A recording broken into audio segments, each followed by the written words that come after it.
Spotify. Because I don't know what the hell you're doing. How are you gonna direct list? You're ruining the process. It makes no sense to me. And I don't know. I don't know, man. I don't know. I don't know what to say about this IPO. Let's talk about it. Let's talk through some things and see if it makes sense. How's it going, world? Michael EJ here, helping you reach your financial goals and dreams by becoming the best investor you can be. If you're new to the channel, what's up? Mainly talk about building wealth through the stock market here. Mainly more about how to think differently than the market. My mantra is, if you want to beat the market, you gotta think differently than the market. So if you want to think differently than the market, make sure to subscribe, like this video, and let's get started. Whoa, something just flew in front of me. Did anybody see that?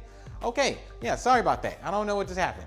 Yeah, but let's talk about this Spotify. I am unsure what the hell's going on. I'm just gonna be honest. I think their reasoning is BS, and I'll talk a little bit more about it.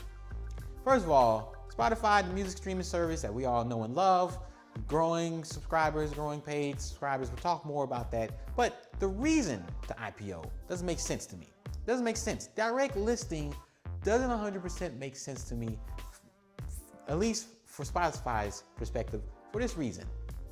There's three main reasons to IPO. Number one, first and foremost, is to get capital.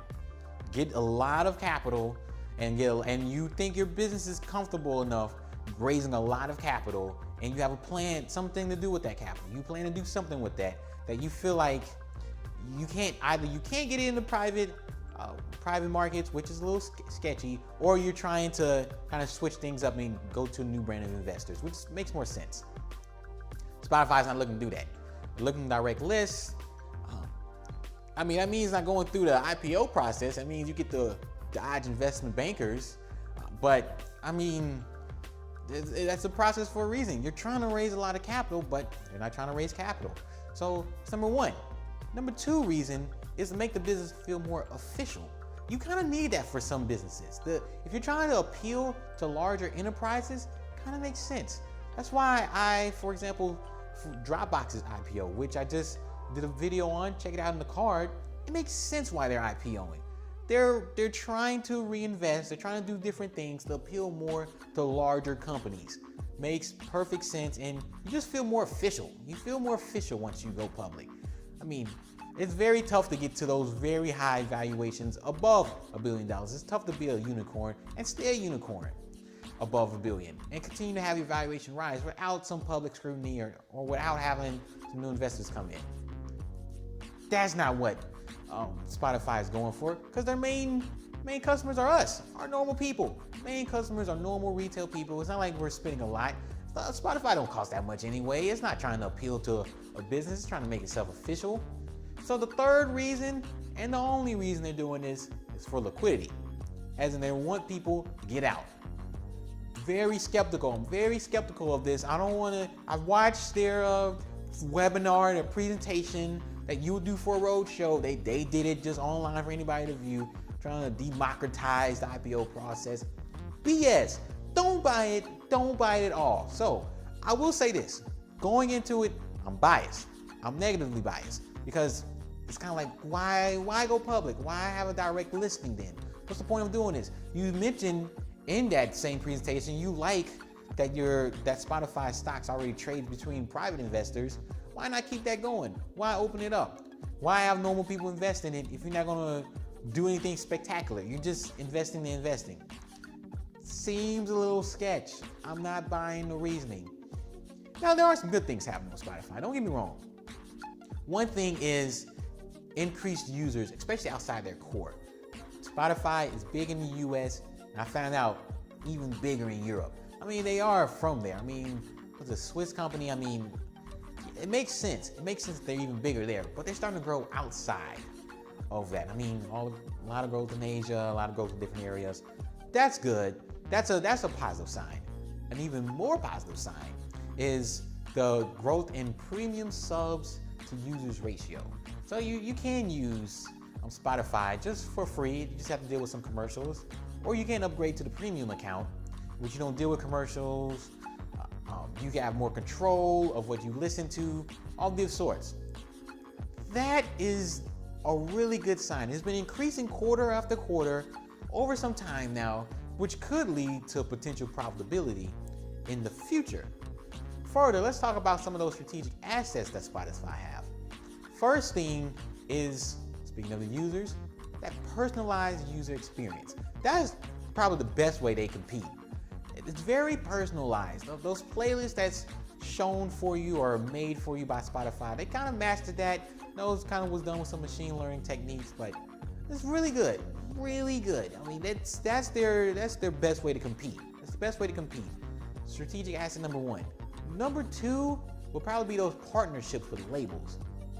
Partnering with different music companies, music labels. I mean, and the reason the partnership is good, because it kind of, if you do it kind of in bulk and you put a whole bunch of labels, artists on the platform, it kind of, you have some negotiating power with those royalty fees, which is like their number one expense. The reason why they're not profitable for the most part, and it will be the main battle, is, you know, how much do you pay out in royalty? So you can minimize that the best way you can. It works out. And it combines with number three, with new artist platform. It's not just for the users, it's for the artists as well. When artists are joining the platform, it's a way for them to be discovered, especially through playlists. And you combine that with working with labels who want to give exposure to a lot of their artists, especially the up and coming ones. It's like a slam dunk. Way more reliable than SoundCloud. SoundCloud has way too many artists, way too many. It's kind of hard to stand out. I mean, it's not like, I mean, Spotify has a similar problem, but if you got a label behind you and, you know, they're negotiating fees, I mean, you're kind of more guaranteed. It's a safer path to go. Safer path to go. That's a great way to compete. But man, I am not feeling Spotify. I am not feeling it one bit. First of all, that competition is, especially if you're not raising money, how are you gonna really, if Apple really wants to make this a big deal, they'll turn it up. Well, I don't know about Tidal. Tidal has its own issues, but Tidal is a strong competitor. If Amazon wants to really turn it up, they can do it as well. Apple and Amazon, how can you, I mean, the FANG stocks are FANG stocks for a reason. How can you expect to compete with those two if they really want to turn up the engines, really want to get things happening? Apple Music in particular, really catching up, growing faster, by the way. They are growing faster. So I'm not even, and think about with Spotify, like, they're not gonna be profitable anytime soon. They're not gonna be cash flow positive. This is a high risk stock that expects to direct list at a value of $20 billion. Not gonna happen. This thing is worth more like 10 to 12 billion. That's what it's worth. And that's on a good day. Like, I'm being generous giving them that valuation. So you already know my stance. Don't buy into the hype. Don't get Spotify. Avoid it at all costs.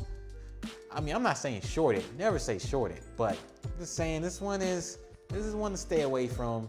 Even if it gets to the right value, it still will be weary. That's what I have for you all today. These IPOs are very interesting, and there's some more coming up, so probably going to stay on this IPO kick for a little while. But for the most part, usually don't invest in IPOs. As you can see, usually they're a little sketch, they're a little high value side.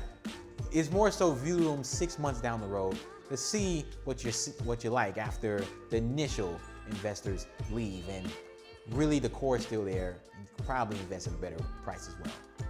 Michael EJ here, helping you reach your financial goals and dreams by becoming the best investor you can be. I'll see you in the next video. Peace.